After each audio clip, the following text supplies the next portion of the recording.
Today, let us learn about Chapter 2 regarding self-esteem. This presentation was made by Juan, Nina, Amber, myself, and Rocio.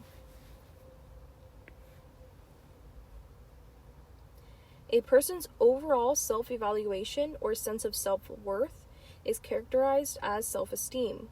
Some psychologists believe that self-esteem is based on the values of individuals, while others believe that a general self-esteem remains with individuals through high points and low points of their lives.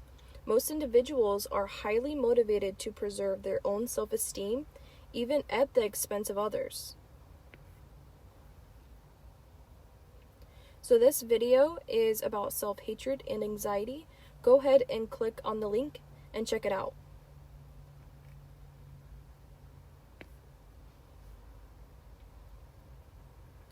Low self-esteem versus high self-esteem.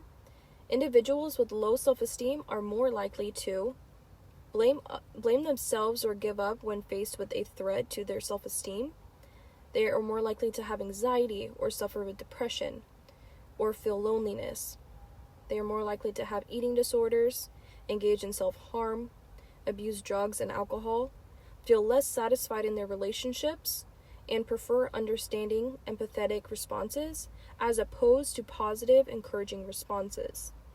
And now, individuals with high self-esteem are more likely to blame others or work at improving themselves when faced with a threat to their self-esteem, savor and cherish good feelings, believe they are smarter, stronger, and more socially successful than they actually are, have hope during low points in their life, have a high level of resilience, and commit violent crimes. So these are some examples of low self-esteem and thoughts of people with low self-esteem. So the first picture, it reads, I can't do it. I must not make a mistake.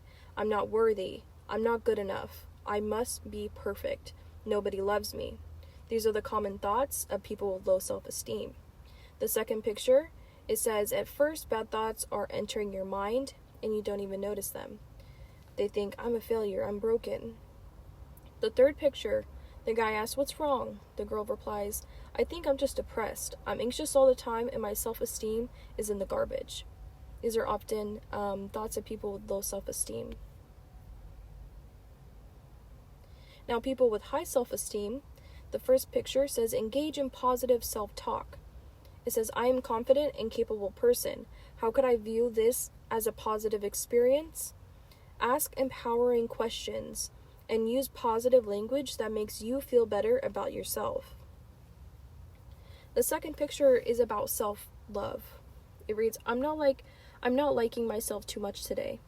And more often than not, I tend to judge and second guess myself. But I'm slowly learning.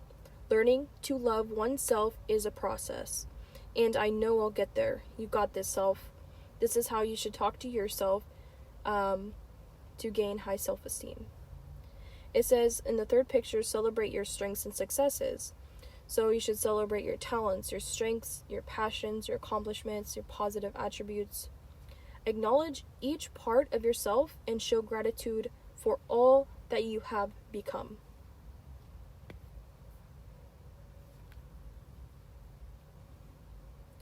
Now, these are the effects of self-esteem. The picture says, sigh, those guys are so much cooler than me. It reads, comparing yourself to others is dumb. So you should not compare yourself to others because each and every person is unique. As people are motivated to maintain their self-esteem, they may engage in habits that seem to increase self-esteem, but will only do the opposite. Examples of these habits include social comparison, which is evaluating one's opinions and abilities by comparing oneself with others. Another one is self-monitoring, which is being attuned to the way one presents oneself in social situations and adjusting performance for the desired impression. It's also becoming less open to criticism and valuing success in daily life over enjoyment. So this is when high self-esteem starts to become an issue. Those with high self-esteem normally feel a sense of worthiness and belonging. However, when someone feels superior to others with no consideration or care for personal relationships, they are exhibiting narcissistic tendencies. Narcissism is an inflated sense of self-worth and is not the same thing as high self-esteem itself. It only stems from high self-esteem. Narcissists may appear charming, but ultimately face more problems in relationships due to selfishness. A narcissist has an inflated sense of self-importance, they lack empathy for others, and they have a constant need for admiration from others. Their self-esteem relies entirely on external validation rather than internal sources. The first picture says, "I'm a narcissist. Are you saying I'm not perfect?" The second picture, "Do you think you're a narcissist?" The guy replies, "I'm too fantastic to be a narcissist." So the next slide, it says how to improve your self-esteem. Acknowledge your strengths. You could do that by making a list of your positive qualities and talents. This could include things like being a good listener, having a strong work ethic, being creative, etc. Another way to improve self-esteem is self-acceptance. That is by being kind to yourself.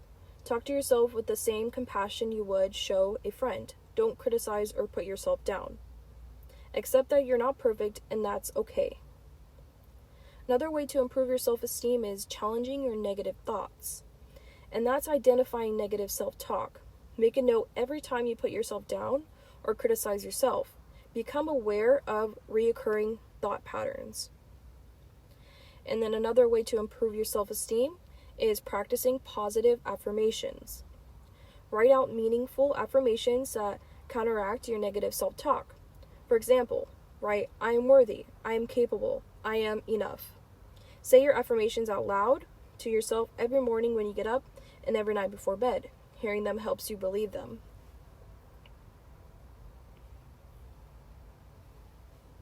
What are your negative thoughts costing you?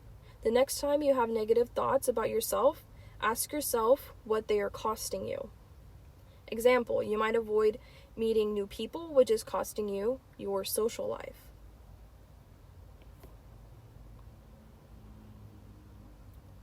People who have higher self-esteem predict to have higher social life. One's self-esteem can change every day and fluctuate as well. Having high self-esteem is having self-confidence.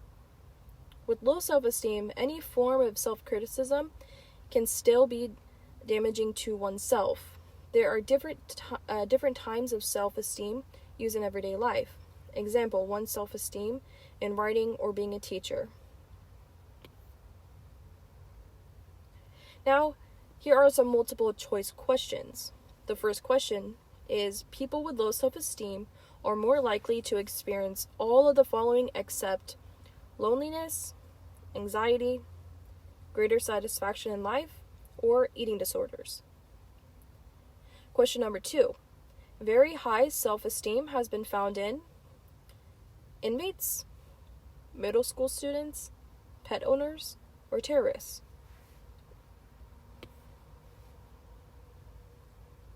Now the third question, when does high self-esteem become problematic? When someone feels happy with their personality?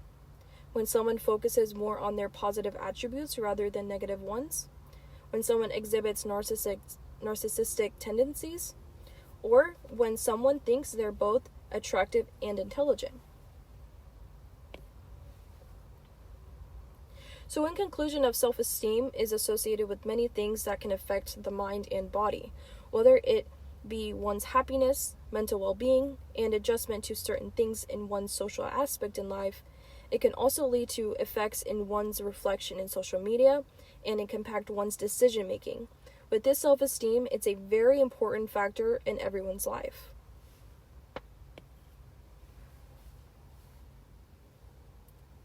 That is it for the presentation today. I'd like to conclude this presentation. Thank you for watching.